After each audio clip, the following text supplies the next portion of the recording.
could not believe what I was seeing.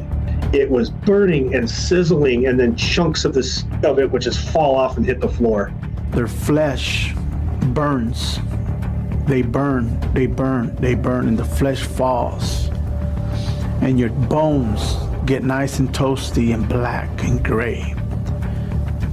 And when it's done, then the flame, your skin, your flesh starts growing back on you. And then the flames start again. Some of them were like charred skeletons, charred, burned up skeletons. Some of them had flesh hanging off of them. I am freaking out. And I remembered I looked over to my right arm, and it was the same thing, just searing fire coming off and pieces of flesh burning and falling to the floor. But when I looked back to my left arm, the flesh that had just fallen off had regenerated, and it was burning and falling off all again. And I realized in that moment that whatever part of your body you're not looking at is regenerating, so that you can watch it burn and fall all over again. And I also seen maggots crawling through your flesh, in your bones, and they're eating you. They're eating your flesh. Then I saw these thousands of these worms out of maggots biting me, going through me, in and out of me, because they're thick as soda cans. 6 to maybe 8 inches long. You know, they're all kind of different size, but they were kind of a cloudy white looking number, and they clung to my arms and on all over my body too. And they were absolutely sickening. They would stick to your body and just sear you, and they would kind of crawl like an inchworm would. They'd kind of come up and just crawl. And the smell that came from them was by far the worst. By far the worst of any of the smells. And the fire just went right through them. It consumed me and ate me alive, but it went right through these worms, and then they burrowed. They would begin burrowing into my arms and into my body and just eating their way through me. You know that you know. You know pretty much everything. You can see a person in hell and know why they're there. I knew that all of these people thought they were saved. I knew it. And that's a supernatural thing of when you're in hell, you know the sins, they're being spoken to you, and you're watching these horrible things. I start to look to my right to kind of see where the flames are coming from, and that's when I saw a man also seated next to me. But what's interesting is as soon as I saw him, I knew everything about him instantly. Everything. Just that quick. And just the need to know is I knew his name was James. I knew he died at the age of 55 from a heart attack. And I also knew that he did not value his body, he did not value his life, and he especially did not value God. And this man was obese. And I found it shocking that even in hell, he was obese. On his stomach, these bubbles would begin to form, like boiling bubbles from the heat, and then they would pop, and the smoke and stench would roll up his body right into his nostrils and go down into him. And he just had to face, he was just constant, it was just, it's ever before you, the way you live here on earth. He looked up towards heaven as if pleading. But even I knew it was a waste of time. It was too late for him.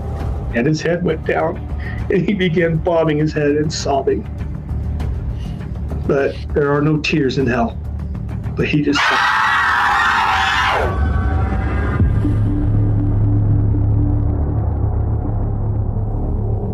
The doors of hell crack open slightly, and a creature flew out of hell. And I knew before I went down to that place that those same demons that were with me when I seen them, my love, were going to be the ones to torture me. This demonic spirit was assigned to me. I had this demonic spirit's lust. I had this demonic spirit's anger, and I had this demonic spirit's unforgiveness.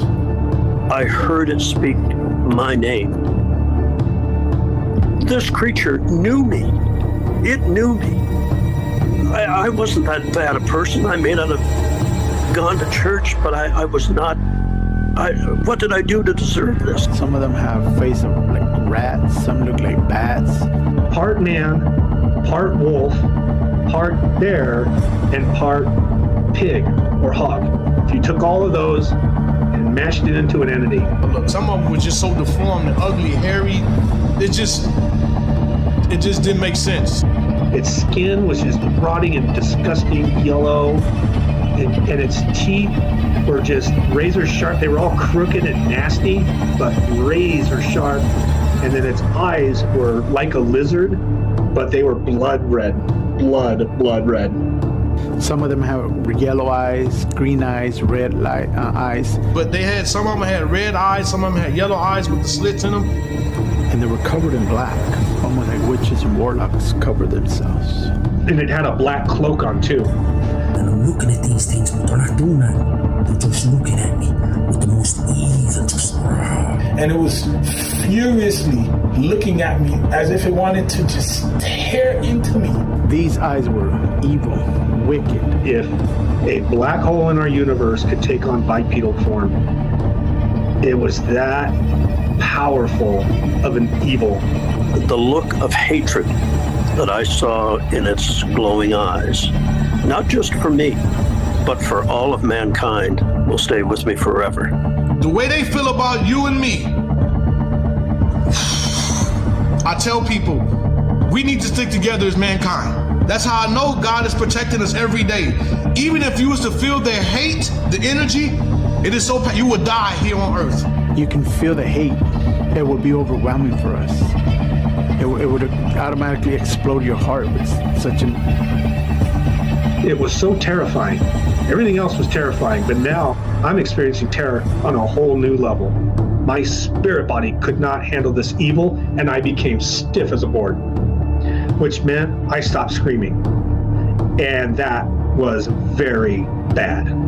The instant I stopped screaming, 3 of them ran up to me so fast. The demonic creature runs at me at the speed of light. They attacked me, caught into me. And when it threw me, I mean, the strength of this thing, it was like me picking up this pen and throwing this pen. It was like it was nothing. They switch it up. They go down, they cut you down here this time, cut you up here, cut you here, come down into your throat, rip your tongue up your insides out. And they were tearing my skin off, and my tendons were like hanging. They can tear your head. Just say if your arm gets ripped off, your arm will grow right back.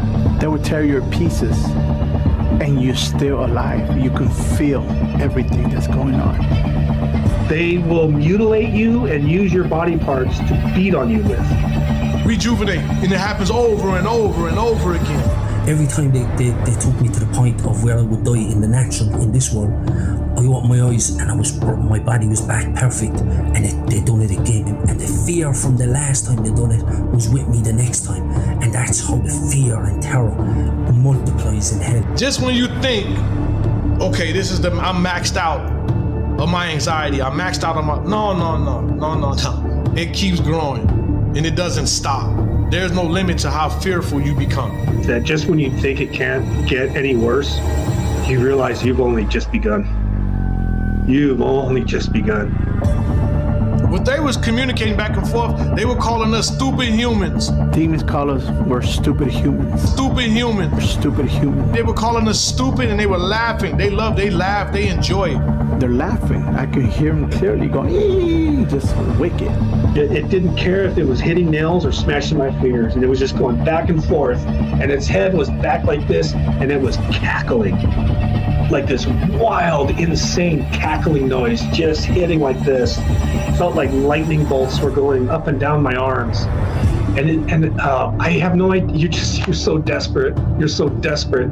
I remembered I looked to the demon at my left, and I was about to beg it for mercy, even though I knew it was a complete waste. But it was all I could do is just beg it for some kind of mercy. When I started screaming again, I saw the demon's head go back, and its eyes became euphoric. And I could tell it was high on my pain. They get energy off our pain. They eat it. It's a form of food to them. It's like a drug to them. They get high off of it. That's why they're here on earth. They keep us depressed, angry, full of anxiety, because they're feeding off that. That's their food. What the demons do to you while you're there. Things I can't even describe. They're that horrible.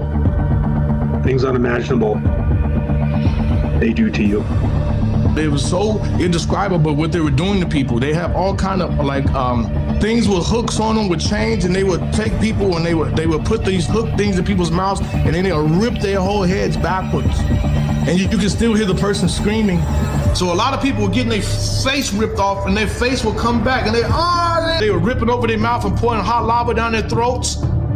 They'll melt, and they'll come right back, and they'll do it all over again. And then they'll invite other demons to come and get their turn. Poking their privates all the way in and coming out through their chests in different directions. Like they put these spears through them. These spears are huge. And they would take the body and they would poke you through it, and they would stuff you, and they'd stuff another one on top of you, and they'd stuff another one while you're screaming and moving, and then they'd pick you up, and I don't even know where they were carrying them. I saw them when they were torturing people. They were getting high, like they were just laughing, and they would invite more. Hey, come and get a piece of this. You know what I mean? Like type of energy. I'm just giving little examples as I can. Like the gossipers, you know what they were doing to them? They had lines of them, and they were taking their tongues out, and they were taking the nail, bow, bow, with their tongues. I seen Christians, because they didn't want to get up and do anything for God. But the flames there rise higher on Christians. Demons torture you in different ways. Hey, it's Patricia Ann Landon Regali, Chief Little Flower, coming at you from the fallacy of what the Nosferatu like to point out, privacy. In this godforsaken Truman Show, concurrently on the Wild Web, with the World Wide Web. At the time of this recording, it is September 18, 2024. It is Wednesday. Man, I'm telling you, everything is just trucking along, right? And I guess since they cannot, the opposition, have a hard time prying this targeted individual out of the turtle shell here. What is this? Pull in more senseless Nosferatu? I'm like, okay, first of all, you Nosferatu should be very ashamed of yourself. And should be more conscientious about appearing so uneducated. To pull your stupidity in front of the likes of me, first off, don't you feel stupid playing your little stupid games? I'm like, you tip your hand when you play your fool-ass ways as if nobody can see through you. Bitch, the whole world can see through you. You have a bad case of the emperor wears no clothes. It's, that fable story. It's like, okay, the emperor is trying on new clothes, pulled in the finest of seamstresses throughout the land, and then now he's wearing his new clothes. He ain't got a goddamn thing on. But he turns around and asks everybody else, how do you like my new clothes? How do you like my new clothes? And then the people are like, he's got no clothes on, but everybody else likes it. And so they're like, oh, yeah. I think it's the bestest finery ever. And, you're just going along with it just to go along. When everybody can see you playing your fool ass, don't you feel stupid? I'm like, don't you have dignity for yourself? I'm like, I can totally see how you treated my very innocent question by coming at me with all of your gang stalky ways. And then the same goddamn question asked by the other person, you treat more like a real answer. Man, y'all are fucked in the head. First off, you have no right to come across somebody and play psychological mindfuck games, especially when it comes to me, because whenever my energy is withdrawn, the hatchet karma will serve your ass and slice and dice it 9 ways from Sunday. So my question then becomes, how many people have you done this to? How many people have you all already railroaded 6 feet under and turn around and got blood coin slough off the blood? You do realize by the time you come across a chosen one and you play your fool ass games, you better be prepared to take on your fool ass karma. I was right.